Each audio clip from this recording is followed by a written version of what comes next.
We carry the teachings of our ancestors from one generation to the next. Since time immemorial, they taught us through stories and songs about the land, the water, the stars, and all our relations. We are a continuation of their legacy, both stewards of action and art. And as a result, we hold the knowledge to bring all people together. Join us on this journey of teaching and learning at LANDBACK University.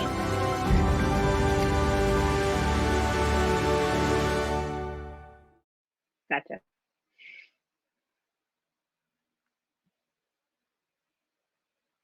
Piveshev relatives, Crystal Tubal's here. I'm Oglala Lakota Northern Cheyenne. I'm the director of the LANDBACK campaign.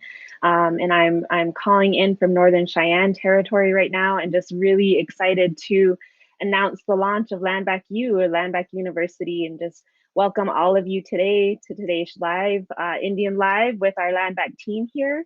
And just a few housekeeping notes, just to make sure that folks know that, you know, this space is about good energy, and we want to bring lively conversation and be good relatives, and just remind everyone to be supportive in the chat, be respectful, be mindful.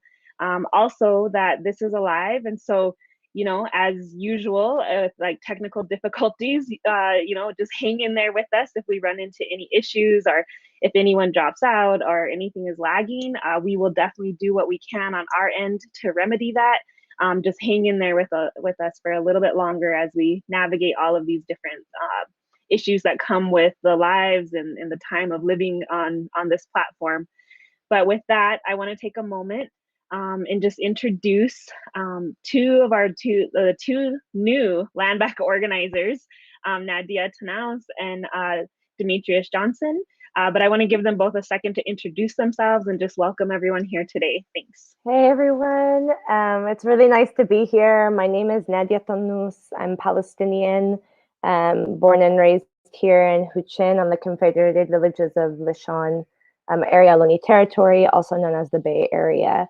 I'm very, very excited to be part of this live and to talk more about LANDBACK U and what we have ahead. Thank you, Crystal, for the introduction. I'll pass it to you, Dee.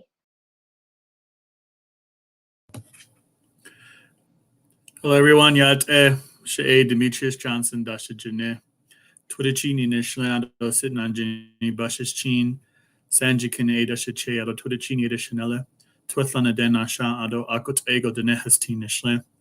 Hello, everyone. My name is Demetrius Johnson. I'm Dene. I come from a community in Arizona called Ganado. I'm the new LANDBACK organizer. I'm super excited to be introducing LANDBACK U. It's an amazing project, and thank you, Crystal and Nadia. Awesome. Thank you, Nadia and Demetrius. So I also just want to remind folks that we will have a Q&A section at the end, towards the end of this live. So if you have questions or want clarification on things as we go and as we talk about LANDBACK and LANDBACK U, feel free to drop those in, and we'll have folks that pull those questions for us, and we'll definitely do what we can to get to those towards the end. And then also share this out. This is it's a big deal. A few months ago, we weren't sure if this was going to be live and if this was going to be our actual timeline and if we were going to get this done, because launching an online learning platform is a massive undertaking. And I'm so proud of our team and our comms team at Indian Collective and all of the support that we've gotten. So share this out on your social medias, share out the live, share out all of the graphics that will be coming, and share out the registration links that will be also coming while we're here having this conversation together. And so really quick, before we dive into LANDBACK U specifically, I kind of want to give, a brief revisit back to LANDBACK, with the LANDBACK campaign. And our number one question that we always get on live platforms and in emails and social media response and comments is what do you mean when you say LANDBACK? Or what is LANDBACK? And so, always a healthy habit to just touch back on what we mean when we say that. We are talking about literally land back, right? The literal reclamation of land for our Indigenous peoples and peoples that have been forcefully removed from their lands and had those relationships severed from the land, right? And we are also talking about the reclamation of everything that was stolen from us when we were forcefully removed from the land, right? So we're talking about language and ceremony, cultural lifeways. We're talking about kinship systems and education systems, governing systems, education, food. All of these things were based on our relationship to the land. And it is important that in the reclamation of land, the actual reclamation of the physical land, that we also rebuild those relationships to the land in all of those systems and in those ways that we learned from the land. So just wanted to visit that. And LANDBACK campaign exists to support the larger LANDBACK movement and to uphold the meta-narrative of LANDBACK as we move forward for collective liberation for all peoples. And so that's a brief summary of our campaign. In the chat, feel free to drop, as usual, what LANDBACK means to you in ways that you're moving towards LANDBACK and engage there. So I kind of want to move us to LANDBACK U. And so LANDBACK U was a massive undertaking that we had thought of as a team collectively in the very beginnings of the launch of the LANDBACK campaign. And we thought of that because for several reasons, right? We thought of it because one, I think that as an organizer and folks in this work, like we often use really big words and we use a lot of language and terminology that isn't accessible to people. And honestly, that our people in our own community sometimes don't even understand what we're talking about. And for me, it's really important to be speaking and to be doing the work that my relatives and my elders and people in my community understand, and that I can explain and express to, and that they can get behind and support. And so LANDBACK U was one of the ways that a platform that we thought through of being able to bring our people with us in the use of some of this language, in the use of some of these concepts that we're working with, and to also bring us together as movements, right?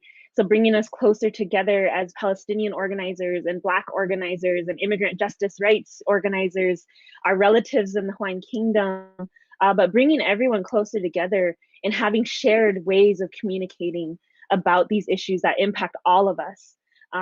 Issues and topics such as Zionism and militarism, imperialism, colonialism, settler colonialism, all of these words that we know and feel every day of our existence, but sometimes don't know what the actual word and the language is to describe what it is we're feeling. And so our hopes is for LANDBACK U to be a platform to learn about these things, to share this with folks that are also in the struggles and fighting with us.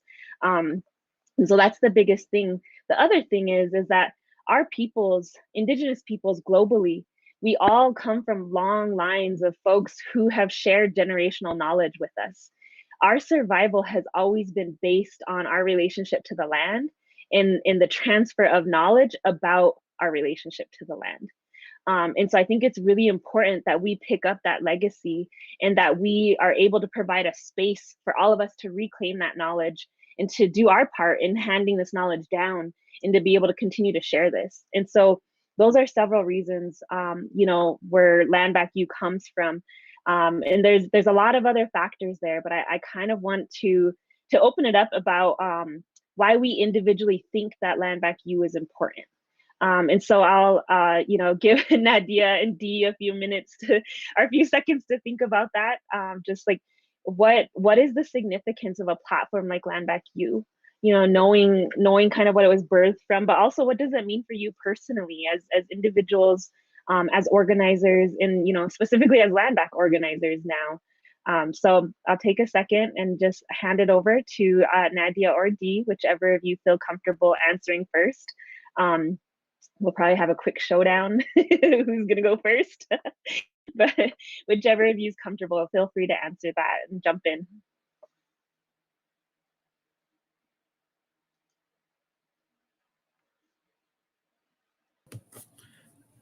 I can go first. So just a little bit of background on me. I went to school at the University of New Mexico. I studied electrical engineering, and the reason why is because on the Navajo Nation we have a huge energy problem, and with that, I was like, okay, I'll be superhero electrical engineer man, go to school and like provide power for all of Navajo Nation. But as I gone through my journey, through my education, I came to understand what Indigenous resistance actually means, and to be enlightened about the systems that affect us as Indigenous people. And the event that, really like enlightened me or allowed me to begin on this activist or like this political education journey for myself was the Gold King mine spill that happened and affected Northern Navajo. But I through that, I learned okay, even though I get my degree in engineering, even though I'm an engineer, there's more to that than just going to school. It's learning that, okay, our people, as well as educated as they can be, as I don't know, as organized as together as we can be, we have to also understand what we're facing against. And that political education and having LANDBACK U to provide people that same education that was provided to me, understanding what capitalism is, understanding what militarization is, understanding what settler colonialism is, all these things that affect us as Indigenous people. And it wasn't just me. It wasn't just me understanding that it happens to Navajo people. It happens to our Pueblo relatives. It happens to our Apache relatives. Happens to our Palestinian relatives, but also happens to our First Nation relatives up north, or happens to our Indigenous relatives down south. This is a global issue. So having something like LANDBACK U being accessible and having people who understand this, people from the communities explaining this and having a platform for us to have this conversation, or even, at every level, whether you're just beginning to learn this, or if you're if you're in school, or even if you're past school, understanding this is important. And for us to come together and share those knowledges, it's a beautiful project what LANDBACK U is bringing, but I'll let Nadia speak more about it.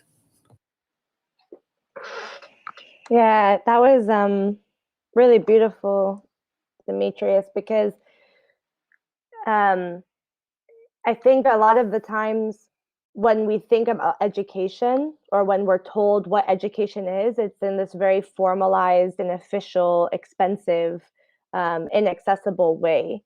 And we know, just building off of what you had also said, Crystal, we know that we come from communities and from our own experiences that are so informed by either like Indigenous or like embedded knowledge forms, and they lead us throughout our lives, and they help guide us in the actions that we take in understanding who we are and what our places are in the world.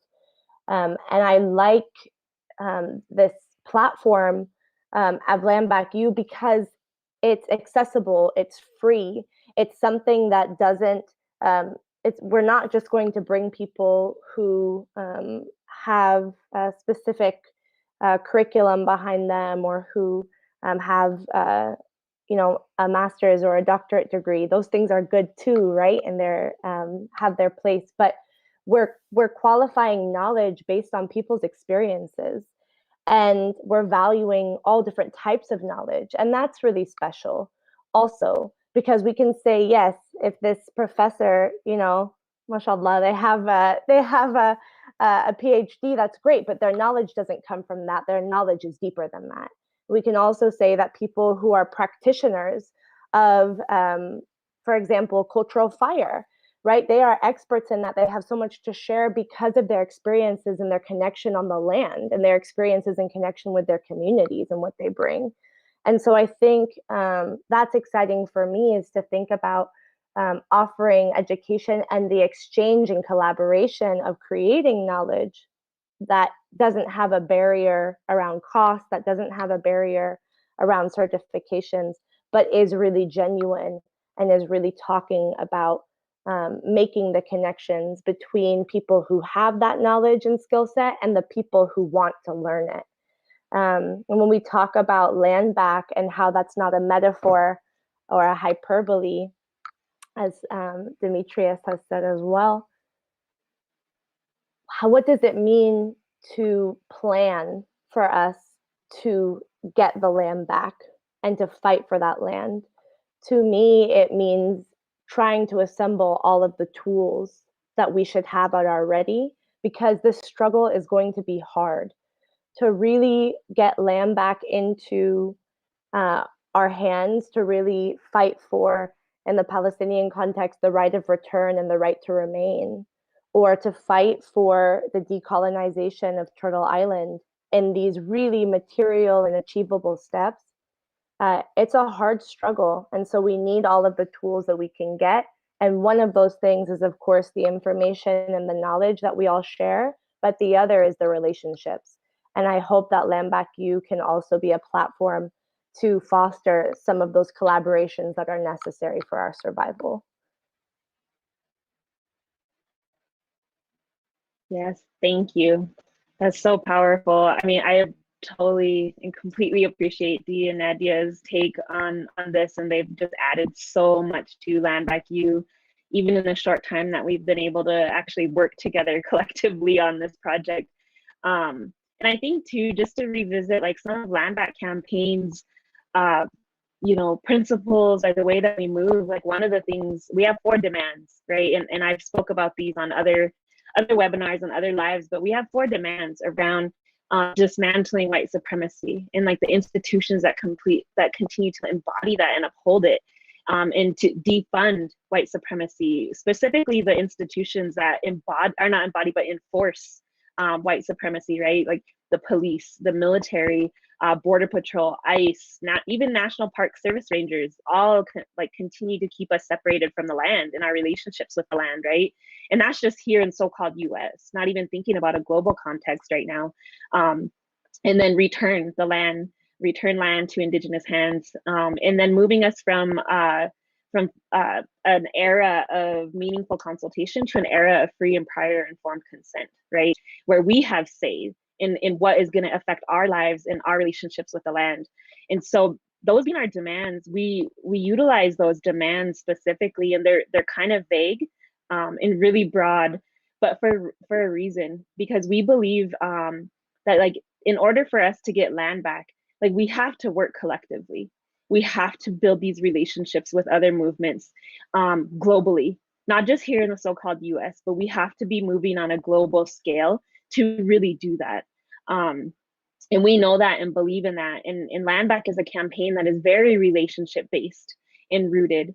And that's how we move. And we believe in these partnerships. And we believe that as we show up for other movement spaces, that movement spaces will show up for us. And that is how we move. And that is how we win ultimately, right? And so I think with that, I think it's really important that we have a platform like this that gives us the space to have these conversations about why Palestine is connected to Indigenous struggles to reclaim land, why the Hawaiian Kingdom is related to the struggle, and why LANDBACK applies to both those organizing spaces and both of those peoples, right? And that's just two examples. That's not even to go into farther of all of the different communities and organizations and movements that we're building relationships right now. And our hopes is to move us in that direction, all of us collectively, and to address, some of the things that we're dealing with in our own communities, and to heal and to grow and to move us forward. But yeah, those are all powerful pieces. And I kind of wanted to touch back, Nadia, just a little bit specifically on thinking about like popular education, right? And we came up with the tagline, and we couldn't think of one for a long time.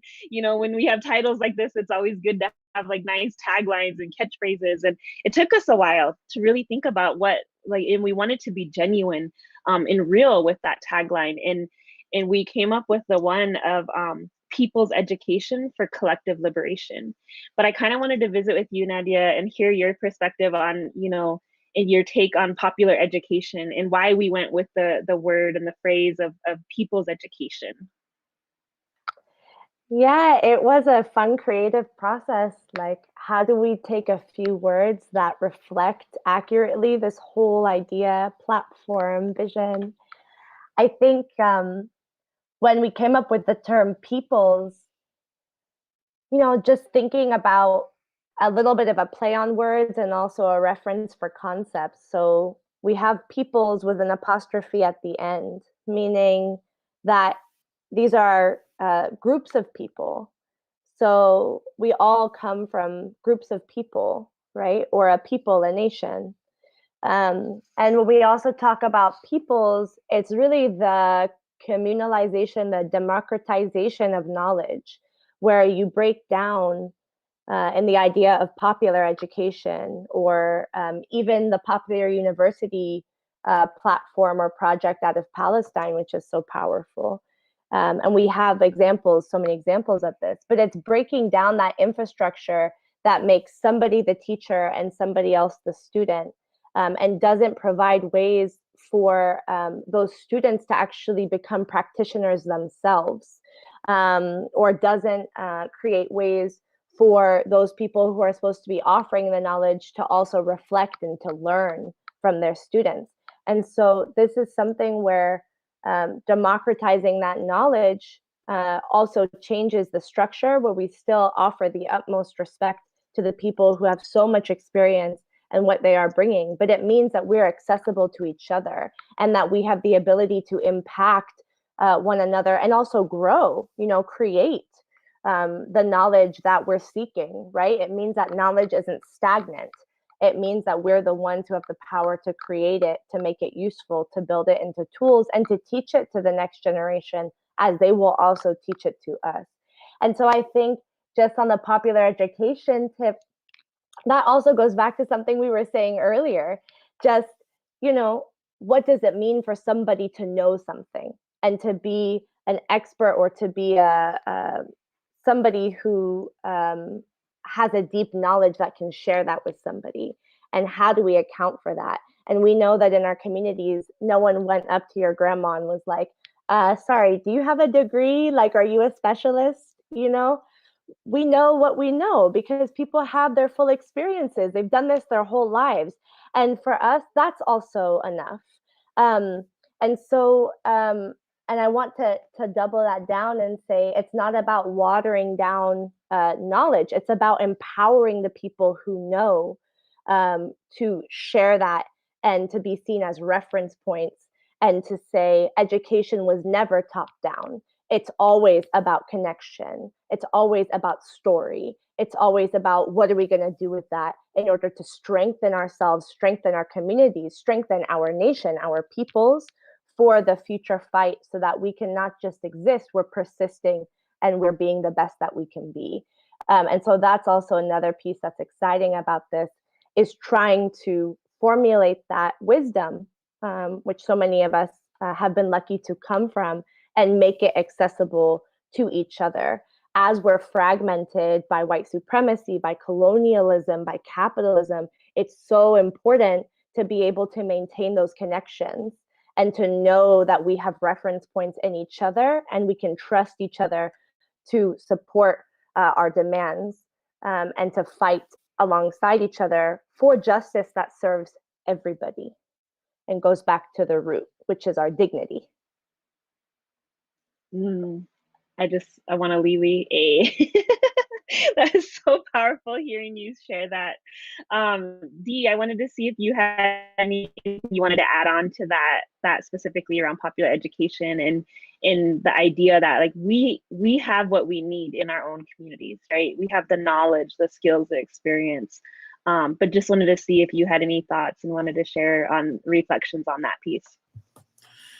Yeah, like that was honestly like a very beautiful explanation, Nadia.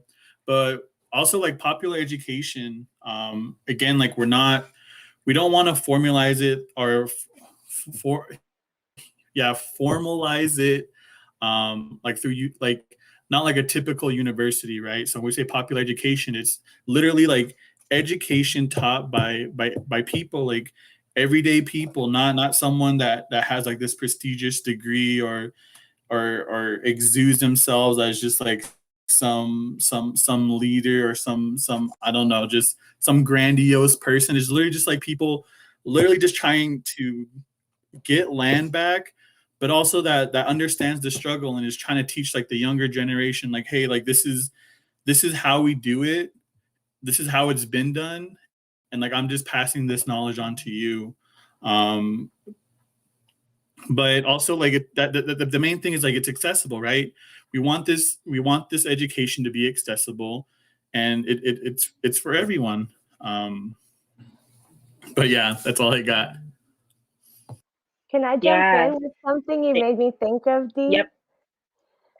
So you were saying like without these fancy degrees, and I was thinking like, like why are some of these folks like so powerful that we're bringing forward with the different modules that we have? So like cultural fire, the Kingdom of Hawaii and contemporary land back struggles, Palestine.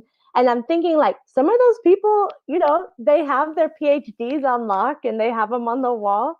But like, why are they specialists? Why are they so powerful? Everybody who's coming.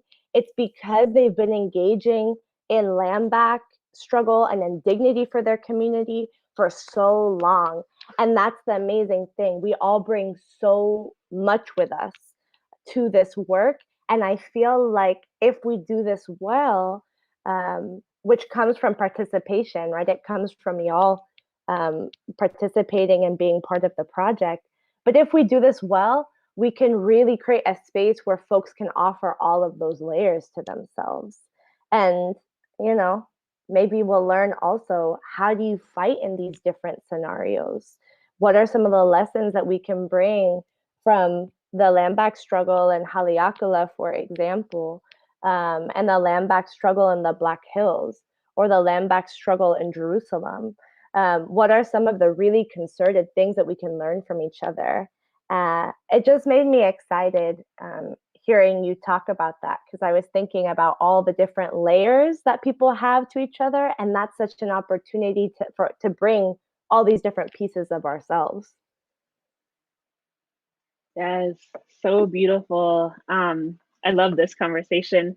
I kind of want to talk about like the reclamation of education, right? So in the beginning, another one of the behind the scenes conversation was really having this conversation between knowledge transfer and education, and the differences, the similarities, these things, and which language do we use officially with LANDBACK U, and all of that, right? But also, you know, there's the reclamation of education, which for me is really important about LANDBACK U. Like, it's important for us to create these spaces, for these spaces to be guided and led and created and taught by us, right? For us. And I think that it's important because we have a long history of education being weaponized against our peoples, right? And I mean, more recently in the news, just to honor and acknowledge the children, right? The children that were recently discovered in like mass graves, and now more are being discovered. And in our communities, we know these things, right? These stories have been passed down generation and generation to us, right? Where we know this exists, we know the impacts, and we still feel the impacts of military and church-led residential boarding schools, right? But historically, education systems have always been weaponized against us. Even today, in the current education system, our young people still struggle, right? They struggle to belong. They struggle to learn in that colonial platform. And so I think it's important for us to have these spaces and create these spaces for ourselves. And so I just wanted to hear your thoughts, both Dee and Nadia, on that, of what this means to reclaim education, and just the historical context of why that's important, right? Like, why it's important to shift this, our understanding of education models back to the ways that we know and that we have been taught. So I'll pause there, and just wanted to open up for your thoughts and reflections on that.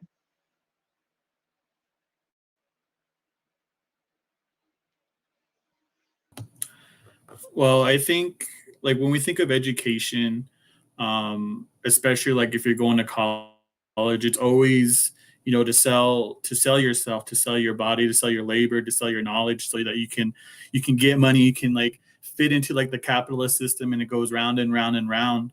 But what that does is like you forget about going back to your community, or even if you try to go back to your community, you can't, or you forget about like how to take care of the land. It pushes you away from that idea of like caretaking, or pushes you further away to just do things that just fit, or like what's the word, like build upon like this capitalist system. So when we say like we're going to reclaim these things, it means like returning back to like our ways of understanding how to caretake for the land, how to caretake for our communities.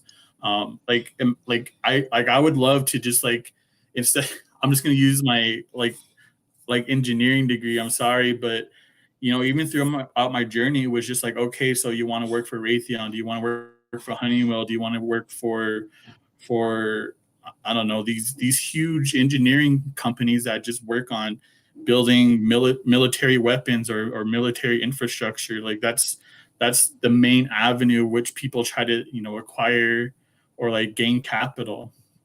But I don't want those things. I want to learn how to build solar panels. I want to learn how to create like energy infrastructure within my own community, but also other indigenous communities. How can we learn these things? And so I think LANDBACK U actually has like an avenue to like reshape the way we think about knowledge. Like, it would be dope to just learn those things, but also to learn how to caretake for the land, how to actually go back into our communities, and not just, I don't know, just romanticize the idea of just like going and working for these whack ass companies. Excuse my language. No Yeah. problem. Nadia? Yeah, y'all brought up some really interesting points, almost inverse of each other. I feel like, Crystal, you were talking about how our knowledge can be weaponized. Knowledge can be weaponized against us. And then Dee, you kind of were talking like Raytheon, Honeywell, like how this knowledge can be used to be weaponized against other people. but how that violence internationally, like the creation of Raytheon missiles, for example, that bomb countries, and nations elsewhere, that violence is also mirrored in the communities where those things are made, right? And so when we're coming at this from that internationalist perspective, it's because we know that these things are not disconnected from each other. The same way that knowledge is weaponized against us is the same way that knowledge and those skills and our labor are weaponized against other people. And so how powerful that would be if we maintain and regain control of our lands and cut that system, right, of profit, of harm, of violence. And, that could be a module in itself, right? And I know we have so much more to give and to build. But in terms of reestablishing, bringing education home, I think the most simple way I can say it is knowledge is power. To know is to be able to perceive the violence, and to be able to perceive and to imagine liberation and resistance to these colonial powers. It's to see yourself and your loved ones and your communities and your comrades and your relatives inside of these structures, and also to see what it looks like to live despite them, without them, and after they've disappeared.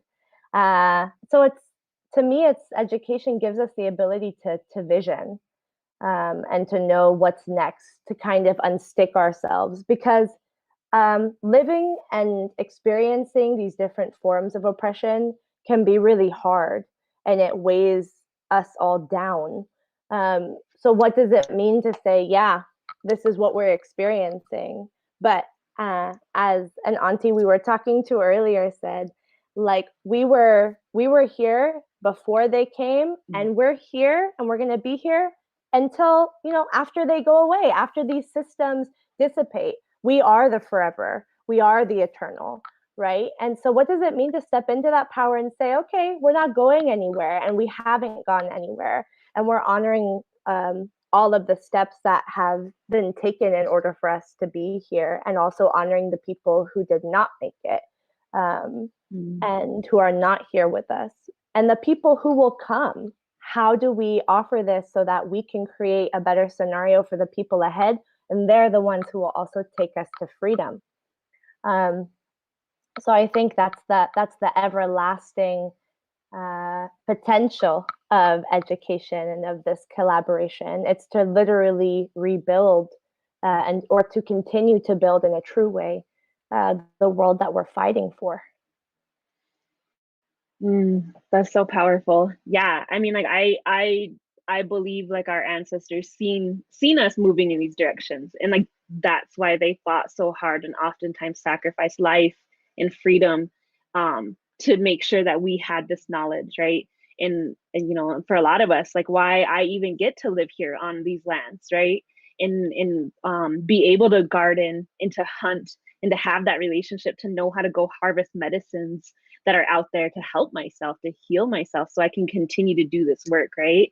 And so it's real. It's the real work, right? Like this isn't just like conceptual. This isn't just, conversation and good times to have a conversation. Like, these are real things that are going to help move us forward towards that collective liberation, towards land back. And so with that, I kind of want to, I see that we keep getting the registration links up on the live with us. And so wanted to, move us into our first module and a little bit about that. Nadia already mentioned and alluded to some of our future modules. There's traditional fire use and management. And then we're going to be having one on the Hawaiian Kingdom in LANDBACK, and then Palestine and the right of return in LANDBACK. Those are our upcoming modules that we will be having and announcing. So stay tuned. Follow all of Indian Collective social medias, all of our accounts, because we will be coming out with more announcements. But for now, I want to give Nadia a minute to introduce and talk a little bit and share a little bit about the first module, that are connected to the registration links that you see here on the screen. Yeah, thank you, Crystal. I'm super excited. So, our first module is going to be taking place this Monday, June 21st, from 4 to 5:30 p.m. PT, or that's 5 to 6:30 p.m. Mountain Time, Mountain Standard Time. And it's with instructors Ray Gutierrez, actually, Chuck Hillman. And they are both incredible practitioners of fire. They have a lot to offer. And so the first two sessions are going to be Monday the 21st and Monday the 28th.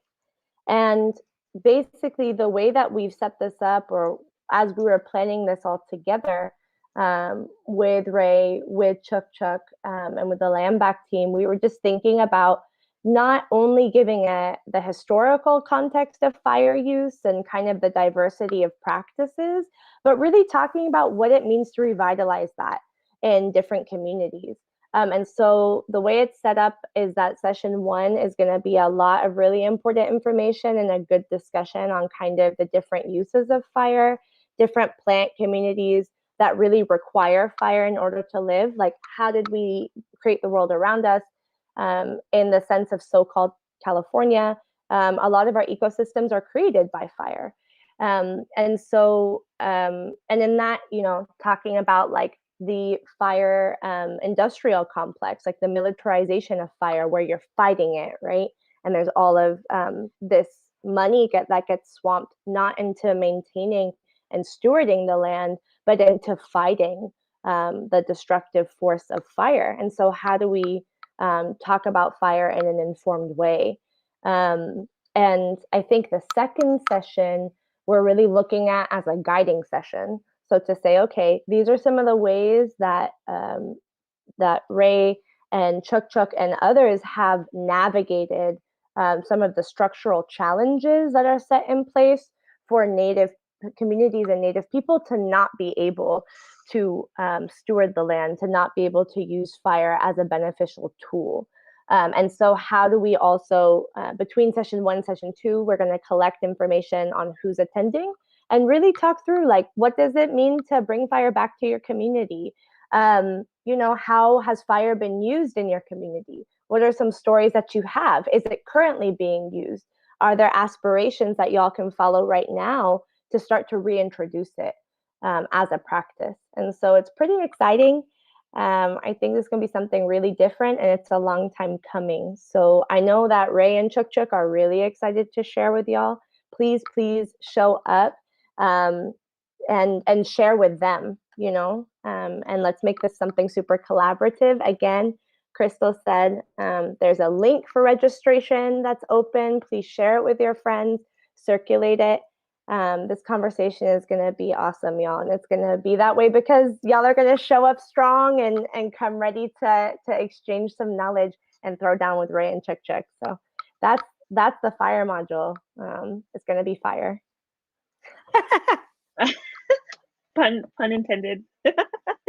Thanks, Nadia. Go register. I mean, the registration link is live right now.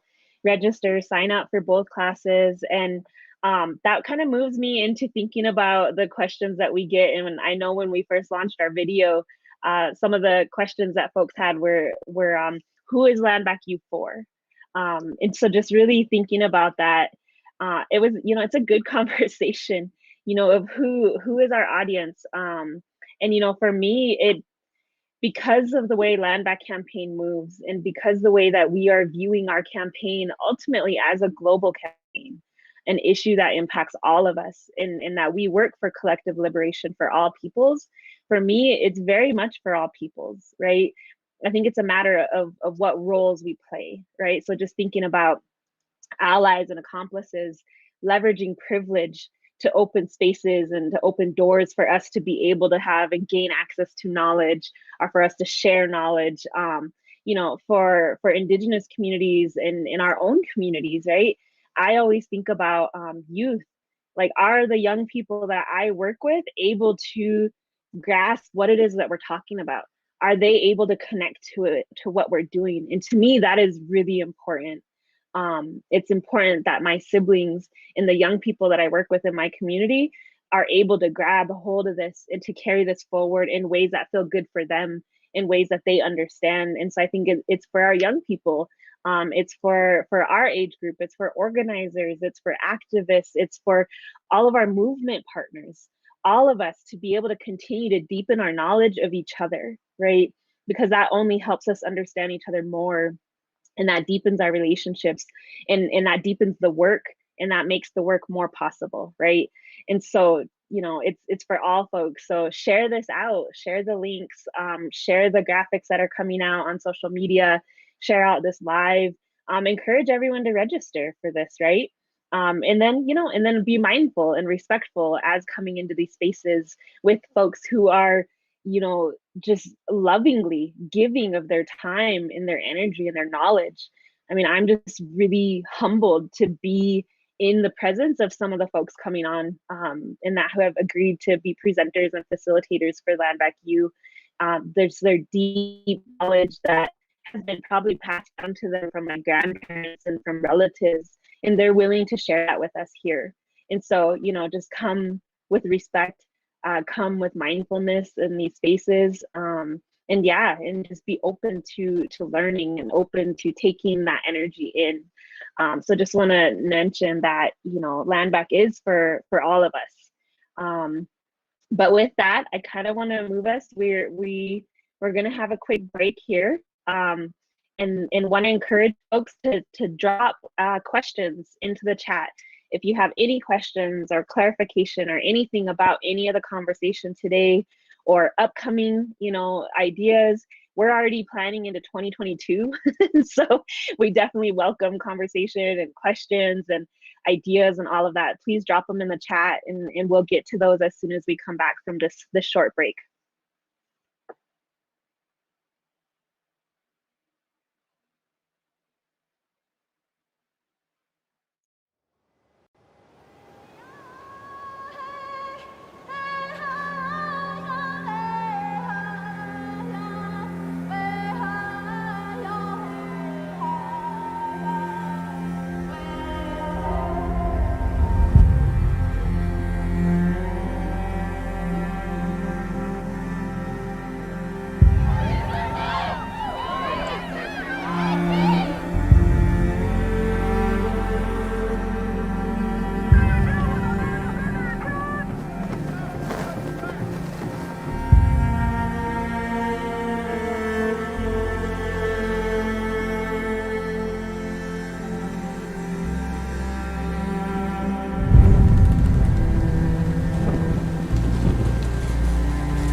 Hi, everyone. Thank you for bearing with us and giving us a quick break. I hope you all got to stretch, bio breaks, everything. I know webinars can be long, and in the time of COVID, we've all probably gotten tired of looking at screens, but I appreciate you for hanging in there with us and joining us today in this conversation. So we did receive some questions, so I definitely want to take some time and answer these questions. The first one was around what can participants expect as a LANDBACK U participant, and what are we asking them to prepare for? And so want to think about that for a minute. Just think through responses. I'll jump to you, Nadia, first. I know since Nadia has been like bottom lining so much of the work and the legwork with this, and just so much gratitude for her and all of her knowledge and experience that have went into building this out for us. And so I'll jump to you first and just hear your response. Yeah, it's been really fun. So it's a pleasure, and as it grows, oh man, I'm so excited. I think the thing as a participant you can expect is some of the stuff we've already mentioned. You can expect folks coming and knowing what they're talking about. You can expect some really special conversations that might not happen elsewhere because we're curating the space in a certain way.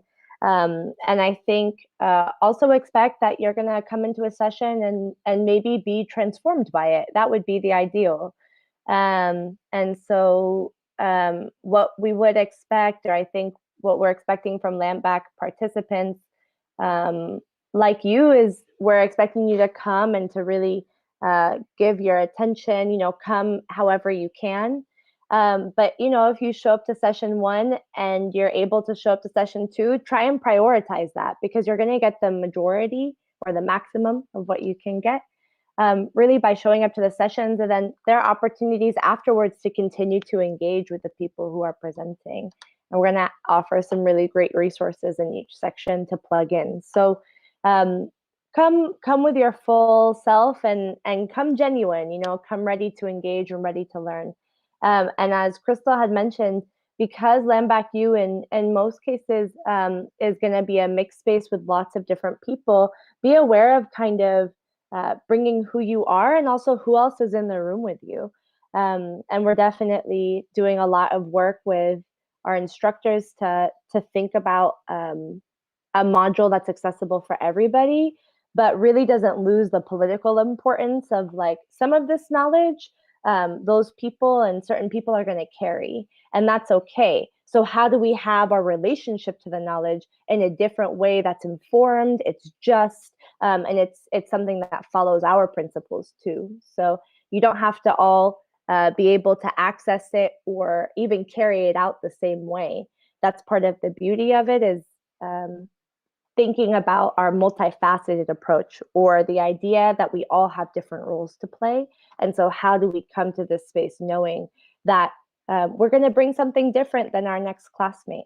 And as we share out, as this thing grows, we might end up in different pieces of the work, but we're all in it together. So when you sign up for session 1, make sure that in between you really do the homework, you do some of the oral history and narrative exercises, so that in session 2, Ray and Chuk have the knowledge to guide you and to have that share out.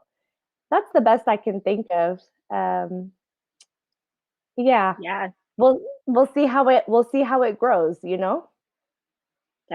Thank you for that, Nadia. Dee, do you want to add any just suggestions, just encouraging folks how to show up? Yeah, I can talk a little bit. I will say, and just being real with all of you. So when we're planning for module 1,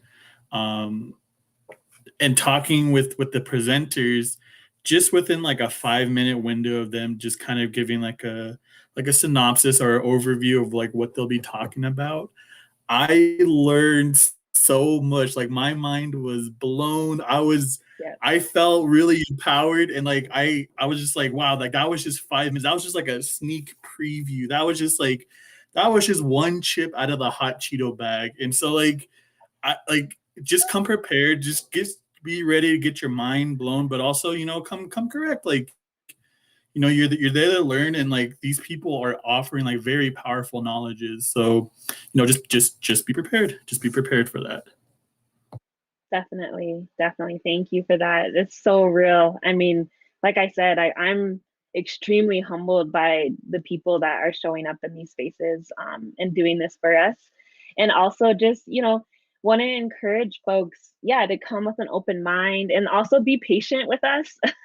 Like I said, this is, you know, this will be our very first ever LANDBACK University course and module. So, you know, be patient with us as we work out the kinks, and be prepared to offer feedback at the end. We genuinely want to be accountable to the people, and want to be able to present things that that are helpful and supportive and gonna encourage people, right? And so definitely come offer the feedback as well. We'll have an evaluation and surveys at the end to help us make this better, you know. And as we go, we're definitely envisioning the first 3 modules as learning opportunities. And you know, it's going to help set us up for an even stronger LANDBACK U as we go forward. So encourage that as well. I also just there's one question, how do folks register? You can see the links that are there on the screen right now, so you can go to those. And then also, like, we have graphics that are out on our social media. We're gonna have posts continuously throughout the day of how to get to those registration links. So stay on Indian Collective social media platforms. We're on all of them. Obviously the links right here. And then I'm sure folks can drop the links in the chat box as well. So those are the ways to access Monday's registration for the first module, first class. The next question that we have is, should we focus our efforts on getting national and state parks returned to Indigenous people? Yes. I mean, like, really just straightforward. I mean, like, we're talking all Indigenous lands. This is all Indigenous land. You know, and the way that I was taught and believe is that, you know, we were put here with the original instructions of how to caretake and tend and be in relationship with the land. And so for me, it's like a mandate. It's a responsibility that we have to be in relationship to this land, and us reclaiming these spaces is us stepping back into that responsibility that was taken from us, right? And then also the other thing about national parks, and then I'll hand it off to Nadia and Dee, is you know, those, like, yes, folks think about it as like they were created as like public spaces for everyone to have access to the beauty and to like maintain the beauty and the pristine of wildlife in a landscape. But the reality is that a lot of these national parks were also built from Indigenous lands and intentionally to keep us separated from those lands, while we were simultaneously being forced onto reservations, while the Allotment Act was happening, that forced us into a different idea and concept of ownership that we had never understood, right? And so I think that national park system, our national parks and state parks are also institutions that uphold white supremacy, and they continue to keep us separated from our land. And we should not have to ask permission to access our lands, to hunt, to gather medicines, to gather food, to pray, to conduct ceremony. We have every right to be on those lands. And we have every right to reclaim responsibility of those lands.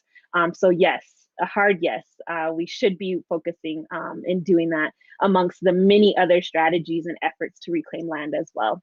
So with that, I'll hand it over to Dee or Nadia, whoever wants to share first about reflections on that question.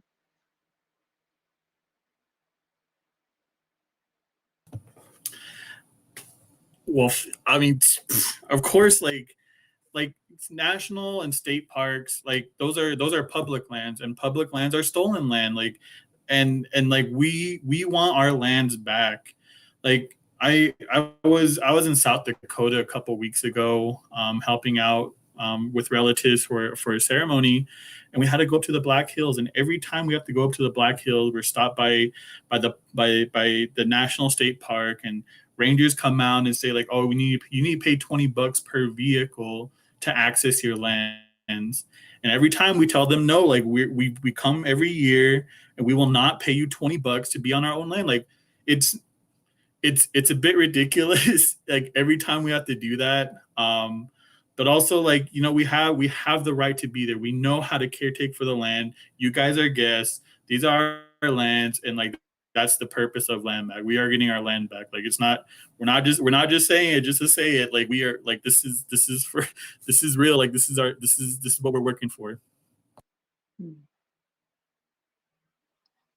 Yeah, I don't have much else to add. Just plus one to everything that both of you have said. And it's also about reminding people what's possible, like fighting for the reality that we see. Like Mount Rushmore isn't real. That's not historic. It's not contemporary. That's violence, right? Mount Rushmore is temporary. The Black Hills are the reality, right? Indigenous sovereignty, dignity, land back, that's the reality. And so bringing that into being, you know, it is possible. It's there. We're just in the process of making that happen, you know. But in terms of state parks, exactly what you said, Dee. Who is the public? Public lands serve who? Who's the public? Native people are also the public. So what does it mean to really talk about the root of how state parks were maintained, or even damming, right? Being used to push people off of their land. All of these structures can be undone. So heck yeah, let's focus on it. Yes, yes. Okay, next question. LANDBACK U is extremely accessible given its digital availability as well as the layout of coursework. Are there any visions of having a physical space for LANDBACK U? And if so, what might that look like? I think we're still, you know, in discussions about this, and I'll give Dee and Nadia a few minutes to think about, you know, what their thoughts are on it. So y'all get some insight into like some co-team working right now, what we're gonna do. But my thoughts on it are I really look at our Kanaka relatives, our Hawaiian relatives, you know, and they, whenever there was the camp at Puhu or at Mauna Kea, Pu'uhuluhulu University was launched from that space. and it was a physical land-based university that was teaching their lifeways and their knowledges that had been handed down literally right there on the lava fields, on the land at the base of Mauna Kea. And that was probably one of the most important and powerful and inspiring things I have ever witnessed. They both live streamed the courses online, so that way folks could access them, and you could physically go and be and sit with one of their community members and leaders and knowledge bearers and learn from them and ask those questions. And that was so powerful. I even still have a hoodie, Pu'uhuluhulu University hoodie that I purchased to support.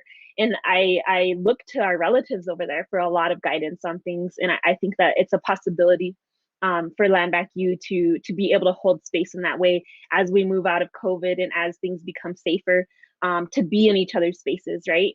And I welcome, you know, suggestions of how we do that moving forward, you know, and I'm sure a lot of what we're doing is not new, you know, it's not new stuff. Like we are the products of many people investing in us, myself and Dee and Nadia and all of us here, right? And so I'm sure someone out there is already doing this, you know, is already like showing us the path forward for how we teach and learn on our own lands in a structured way like that.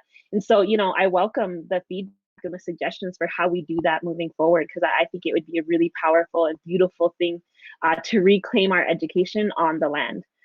But yeah, those are my thoughts, initial thoughts on it, and just I'll hand it over to Dee or Nadia for their thoughts.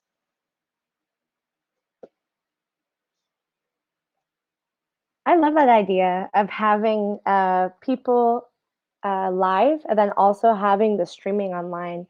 And yeah, it was amazing, that model from Pu'uhuluhulu. And I feel like that's part of the research that we have to do. How has that happened?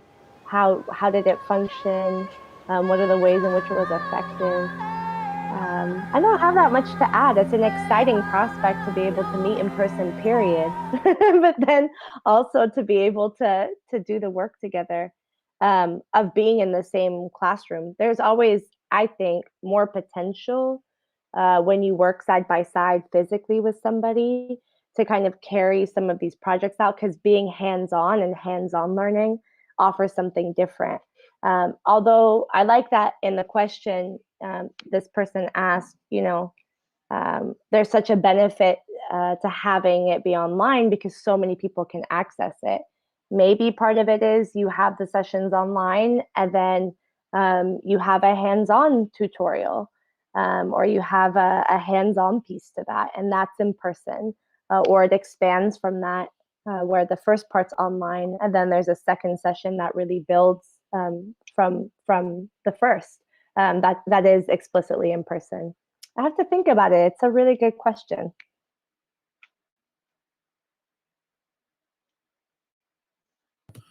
Yeah, it's a really good question. I guess like my initial thought about it is like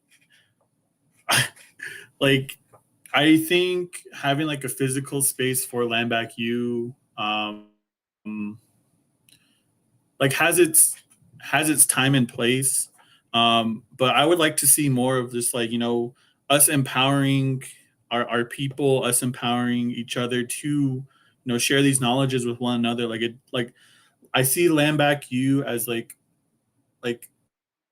a vehicle to make that happen. Like what Crystal said, like this isn't particularly new. But I would love to see us, like, provide those resources, to provide people to access these knowledges, or be able to create that space to share these knowledges. Like that's how I view LANDBACK U, as not particularly as like us like establishing like our own college, but us like empowering other people to be able to share those knowledges and provide that space for them.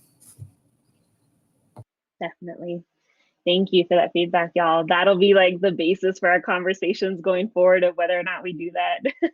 Can I add one more idea? Yeah, do it. I feel like something I've seen be successful in my experience as an educator is having almost like a fellowship. So like a 1 week intensive focus, and that can, combines kind of the in-person workshops and the interpersonal growth and development along with the direct skill sharing. And I feel like that could also be something we think of, is different courses being kind of intensive. So for 1 week, you do XYZ, and you're able to construct something really great that you can, different takeaways, and also an opportunity for interpersonal growth, or direct skill sets that then you're expected to bring back. Yeah, I was just thinking about all the exciting possibilities of being back in person too, because it feels like it's been a while. Yeah, no, definitely. It has been. And I love the idea of us being able to think, like, radically imagine what is possible, and like maybe a structure we haven't even seen yet, right? Moving forward. So, there's a lot of possibilities with that question. And I'm super excited to dive farther into it. The next question: how can we engage our people in political education to be informed voters and participate outside the tribe? The resistance to voting is huge. I'm one of those resistors, just to be really honest. And so it's a good question. Thank you for asking that question. But I do believe in a diversity of tactics. I believe in many different strategies to move us towards these goals, right? To move us towards land back, to move us towards reclaiming our relationship with the land. And so I think that, hopefully that this political education that we offer here within LANDBACK U will be that place to inform folks of why it is significant in some instances to support these things. For example, LANDBACK campaign will be releasing a LANDBACK agenda, right? And those will be our policy and political demands for the administration, for administrative decisions and actions, for executive actions, for policy and legislation that can be introduced to Congress. So that is one approach, one strategy that we support and that we will be moving on, right? And so providing and creating this and utilizing LANDBACK U as a space where, we can inform and provide that education around why it is significant to engage in these certain ways around specific things. It is a space for that. So I do, I do think that we will be doing that. Although, voting may not be like our very specific topic for a module, but I think like the information and the knowledge and the education that will be gained will inform folks to engage in different strategies and ways of, moving towards LANDBACK. So I'll hand it over to Dee for some thoughts on that, and then Nadia after that. Yeah, I agree with Crystal. I think, like one of our goals within LANDBACK is to create legislations or to work with our people to create legislations or just acts to get our land back. And that's going to require like voting. It's going to require like people power. It's just one tool. It's just one avenue to create land back. And I believe in the diversity of tactics too. Is it my forte? Am I an expert on on voting? No, but you know what? I'll do it. If it does mean one way to get land back, I'll participate. And I think that we should encourage our people to think in those same ways. Like, even though you're against it, you still have to acknowledge that you still kind of got to use it until we find out something like a better system. Yeah, for me, I'm Palestinian, right? I'm born here in this colonial context, and I'm coming from my own. And I think when I look at the United States, I see a colonial system. But I respect what you, Dee, and Crystal are saying about how do we strategize our resistance, because the system is there and it has power. So for me, I think about engagement in a meaningful way. Like, I want to engage on policy and recommendations when they have a material consequence for our people and when they're going to make a big difference. I want to engage in voting so long as it's not symbolic, so long as it's strategic and it has an impact. I guess that's the frame of reference that I'm coming from, is a really strategic engagement with these systems, and how do we utilize them in one sense to get our demands and get to the needs that we have, and then in diversity of tactics, how do we recognize when they aren't going to get us what we need, and so how do we employ other tactics in order to reach the same demand? And I guess what I am thinking of and just encouraging this response is, have more coordination between people who are using these different tactics, because we might be able to get to our end goal a little bit better. But that's also hard. I understand it. I see voting as a tool and nothing more, nothing less. So this is the work ahead, I guess.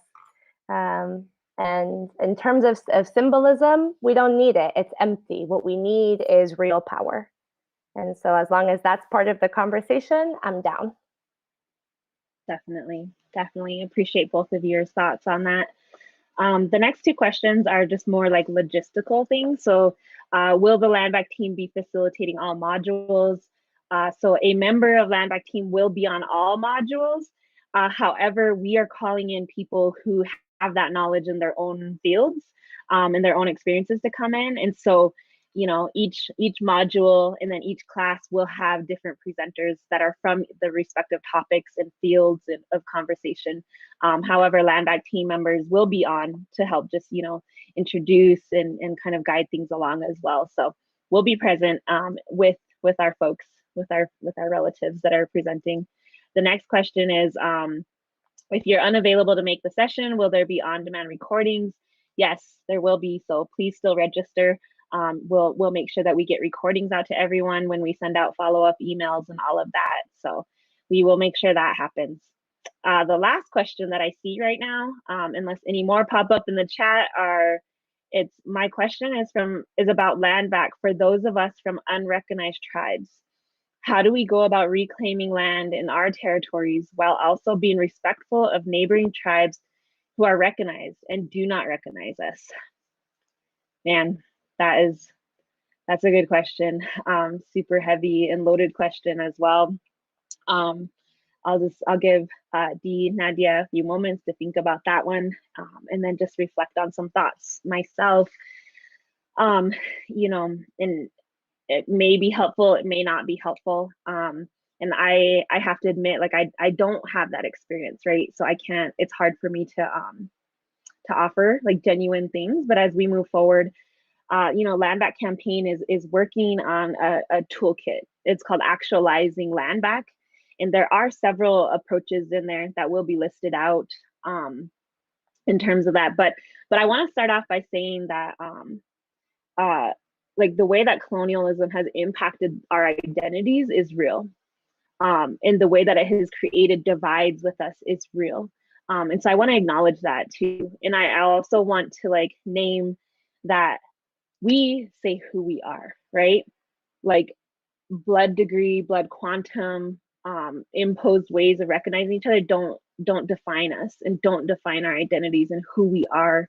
And that we say what our relationship is. We are the ones that engage in a relationship with the land.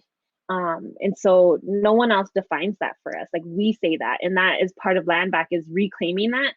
And we're not asking anymore. We are demanding that, we are reclaiming that, we are actualizing it and doing that in practice, right? And so for me, I think that, you know, there's probably many different ways. Just thinking about like land trusts and how to create land trusts will be one approach that will be listed out in our Actualizing LANDBACK toolkit. Just literal individual ownership is like a way that we will be talking about and supporting folks in reclaiming land as well. Even thinking about the many different like white allies and accomplices out there that are working and doing the work for themselves to return land back to nations, to individuals, to native-led, indigenous-led orgs. So that approach exists out there as well. But also want to name that here at LANDBACK campaign and within our team, we are a relationship-based campaign, and everything that we do is based on relationships. Everything that we move from is based on our ability to be in genuine relationship with folks. And I'm not talking about like, if I do this for you, you do this for me kind of relationship. I'm talking about, I will show up for you because your struggle is my struggle. And I will move in that way and show up in that way. And I think that that's a good place to start, you know, is start creating and building relationship like that and being genuine about moving into that space. And I don't know all the dynamics, but I just know for me, that's always been a good space to start from, is building relationship, starting conversation, and just going into that space with an open mind about what is possible. And so those are a few things I have to offer. And like I said, it may not be helpful. I hope it is a little bit, but I definitely want to hand it over to Dee and then to Nadia about their thoughts and reflections on that.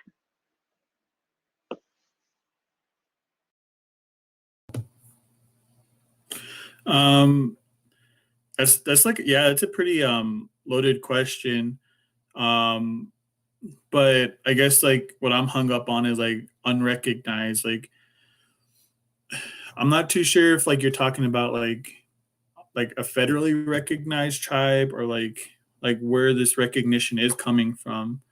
But also like understanding that when we're talking about like LANDBACK U, we're not necessarily like we're not talking about like gaining control and like owning the land. Like we don't own the land.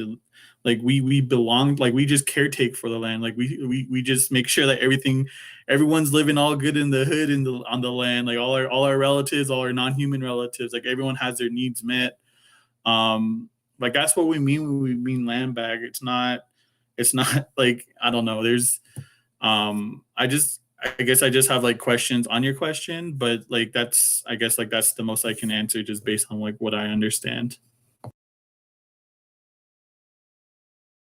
Yeah, and for me, coming from the context of so-called California, and I think that's where I get a lot of my experiences. I've uh, seen or been part of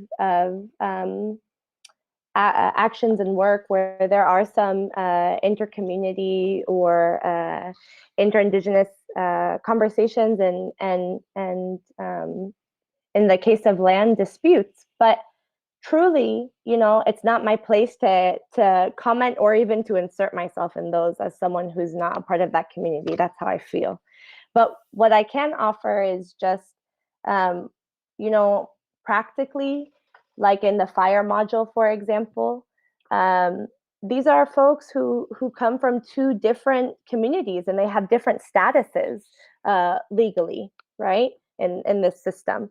And so I think we are offering or hoping to really talk to some of those different methods, like what is the difference if you have different types of recognition from the state or from the Fed, and how does that function in trying to get your land back and trying to, in this case, work on reintroducing cultural fire and good fire back onto the land. So I'm hoping that that module can answer some of those questions practically. I know it doesn't get into the heart of what you're asking, but I also hope that those difficulties subside and the wisdom in order to work through those hard conversations comes just from doing the work.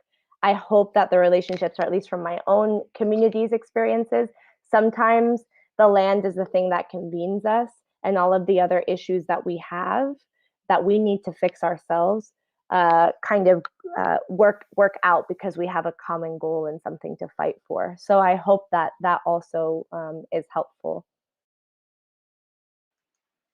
Thank you both for our reflections, and I hope that was helpful. I know that, like Nadia said, like it doesn't get to the heart of what is really there, but offered up some thoughts there. So that was our final question. I thank you, each one of you, for jumping in the chat, dropping questions, engaging with us today. I know that all of you could have been somewhere else right now, but you're here with us, you're engaging, you're listening, so just have so much gratitude for each one of you. Just still want to, direct y'all to the registration links, direct you to our video that came out. It's on all of our social media platforms. And, it really gets to the idea that like this, being able to create a space for education and the transfer of knowledge, it is something that was handed down to us. It is something that we're stepping into and wanting to maintain and moving forward with this. And then it's all of the other things that we talked about today too.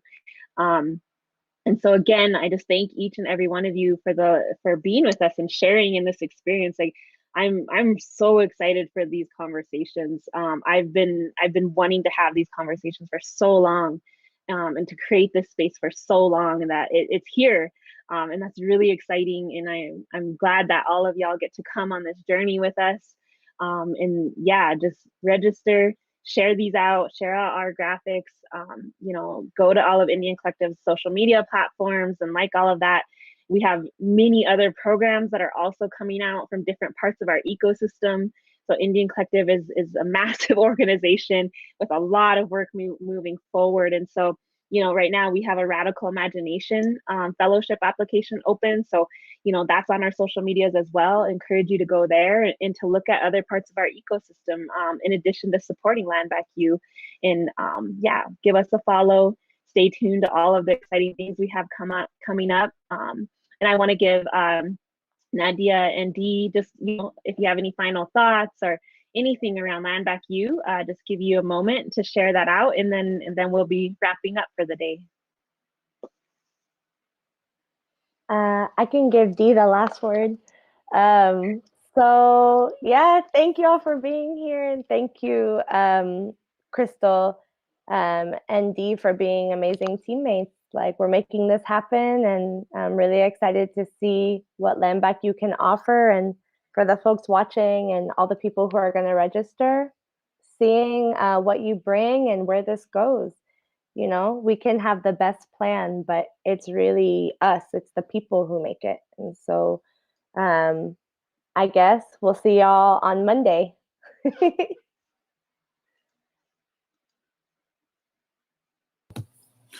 Yeah, I just want to give a huge shout out to Crystal and Nadia and the rest of the Indian Collective crew for really putting this together. I'm just a newcomer, but I'm excited to share their work with y'all and to be a part of this. Sign up. It's gonna be real doozy. I'm telling you. Like I was like I said, 5 minutes in the first module, just trying to learn about it, and my mind was blown. So just get ready. And yeah, thank you. That's it. Perfect. Thank you both. And I just want to shout out our comms team, our brilliant comms team who puts all of these things together and makes everything look so seamless and flawless and smooth. A lot of work going on in the background to make all of these things happen and for this to even go live. And so shout out our comms team, and then also shout out our partners, Josue, Rivas, for helping support on the branding and in the, you know, the way that things look and feel. When we were talking about this, we were super excited because Josue said that we need LANDBACK U to be like a punk concert that like you're pumped to go to and you're amped to go and participate. And then when you leave, like you're changed, like you won't be the same. And we hope that LANDBACK U is a space that you're excited to come to and to be in with us. And that when you leave, you know, it's different and it's changed, it's better. And so, you know, definitely thank each one of you, and yeah, appreciate all of you, and just say Nia Ish for joining us for LANDBACK U, and please register and share everything out. Have a good day, everyone.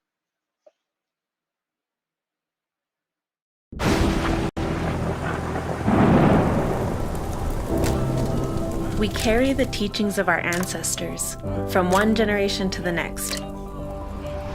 Since time immemorial, they taught us through stories and songs about the land, the water, the stars, and all our relations. We are a continuation of their legacy, both stewards of action and art. And as a result, we hold the knowledge to bring all people together. Join us on this journey of teaching and learning at LANDBACK University.